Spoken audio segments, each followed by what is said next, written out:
Veligonda project కోసం ఎన్నో కుటుంబాలు తమ భూములు, ఇళ్లు, ఊళ్లను వదులుకున్నాయి. లక్షలాది ఎకరాలకు సాగునీరు, లక్షలాది మందికి తాగునీరు అందాలన్న లక్ష్యంతో తమ సర్వస్వాన్ని త్యాగం చేశాయి. అయితే ప్రజల కోసం ఇన్ని చేసినా ఆ గ్రామస్తులు ఇప్పుడు న్యాయం జరగక కన్నీళ్లు పెట్టుకుంటున్నాయి.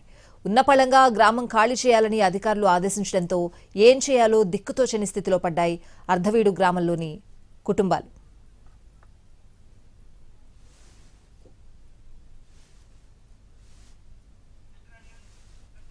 ఒక ఊరిని కోల్పోవడం అంటే కేవలం కొన్ని ఇళ్లు కోల్పోవడం కాదు, ఒక ఇంటి గడపను కోల్పోవడం, ఒక తల్లి తన పిల్లలను పెంచిన ఆవరణను కోల్పోవడం, ఒక తండ్రి తన జీవితమంతా చెమటోడ్చిన పొలాన్ని కోల్పోవడం, ఒక బిడ్డ తన బాల్యాన్ని కోల్పోవడం, అంటే ఒక మనిషి తన గతాన్ని కోల్పోవడం, అంటే వారు తమ సర్వస్వాన్ని కోల్పోతున్నారన్నమాట.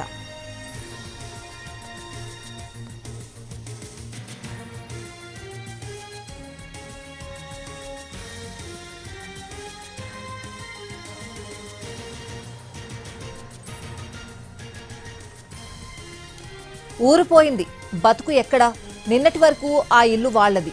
ఆ ఇంటి ముందు ఒక చెట్టు ఉండేది. ఆ చెట్టు కింద తాత కూర్చునేవాడు. ఆ గడప మీద పిల్లలు ఆడుకునేవారు. పండుగొస్తే ఆ ఇంట్లో సందడి ఉండేది. పెళ్లిళ్లు జరిగేవి, బంధువులు వచ్చేవారు. అది వాళ్లకు కేవలం ఊరు కాదు, వాళ్ల ప్రపంచం. ఒక ప్రాజెక్టు కోసం ఆ ప్రపంచాన్ని వదిలేశారు. ఎందుకంటే మీ త్యాగంతో మరెంతో మందికి నీళ్లొస్తాయి అని చెప్పారు. అధికారులను నమ్మి తమ నేలనిచ్చేశారు. తమ జ్ఞాపకాలను వెనక్కి పెట్టేశారు.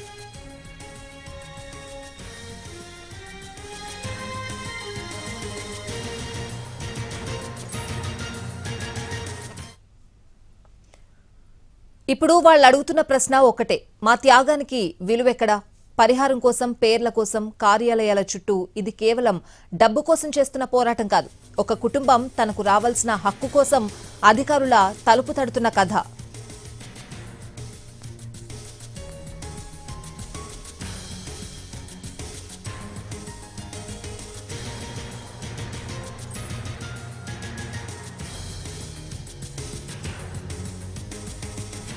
మార్కాపురం జిల్లా అర్ధవీడు మండలంలోని లక్ష్మీపురం, కృష్ణానగర్, సాయినగర్, రామలింగేశ్వరపురం గ్రామాలు వెలుగొండ ప్రాజెక్టు ముంపు పరిధిలోకి వస్తున్నాయి. ఇప్పటికే కొన్ని గ్రామాలు ఖాళీ అయ్యాయి. ఆ గ్రామాల్లో ఇల్లు ఖాళీ చేయడం కాదు, ఒక జీవితాన్ని ఖాళీ చేసుకోవడం. నిన్నటి వరకు ఈ ఇళ్లలోనే పండుగలు, ఈ వీధుల్లోనే చిన్నారుల ఆటలు, ఈ పొలాల్లోనే రైతుల జీవనం. ఇప్పుడు అదే ఇళ్లలో సామాన్లు సర్దుతున్నారు. వాహనాల్లోకి ఒక్కొక్క వస్తువును ఎక్కిస్తున్నారు. పిల్లలను వెంటబెట్టుకుని, పశువులను తీసుకుని పుట్టిన ఊరిని వదిలి వెళ్తున్నారు.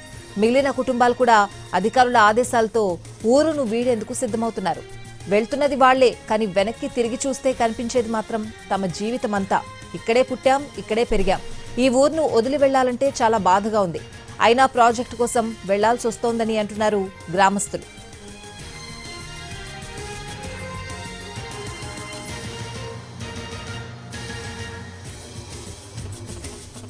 కలనూతల నిర్వాసితులు చెప్పిన ఆవేదన మరింత హృదయ విదారకంగా ఉంది.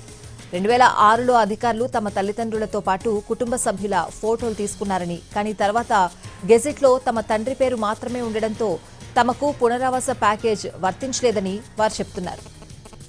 గతంలో పెద్దార్వీడు మండలానికి చెందిన వెలుగొండ నిర్వాసితులు తమకు హామీ ఇచ్చిన పరిహారం అందలేదని ఆవేదన వ్యక్తం చేసిన సందర్భాలు కూడా ఉన్నాయి. ఒక్కో కుటుంబానికి 18 లక్షల పరిహారం చెల్లించాల్సి ఉందని వారు అప్పట్లో పేర్కొన్నారు. 18 లక్షలంటే ఓ కుటుంబానికి చిన్న మొత్తం కాదు.